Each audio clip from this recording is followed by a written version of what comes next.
ఈ వీడియోలో యాక్చువల్గా డబుల్ యాక్షన్ అనేది ఎలా ఉండాలో చెప్తాను. ఓకే, ఎవరా ట్రైలర్ చూశాను, చాలా బాగా నచ్చింది.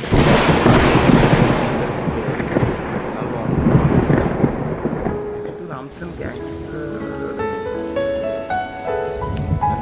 జంటనంగా వస్తుందంట కదా, నాకు తెలిసి అది కూడా బాగానే ఉంటుంది.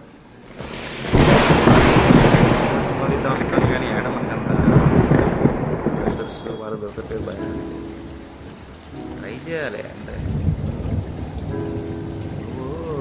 నీ వర్క్ నువ్వు చేస్తూనే ఉండే, ఎప్పటికైనా ఫలితం వస్తుంది. అదే అనుకుంటున్నావు కదా, ఇప్పుడు మన చేతిలో ఏమి ఉండదు కదా. సో నువ్వు చేసే పని నువ్వు చేస్తావు, అదే చేస్తున్నావు. కానీ ఎంత చేసినా యూట్యూబ్లో ఫాలోవర్స్ కానీ ఇది కానీ ఏం రావట్లేదు.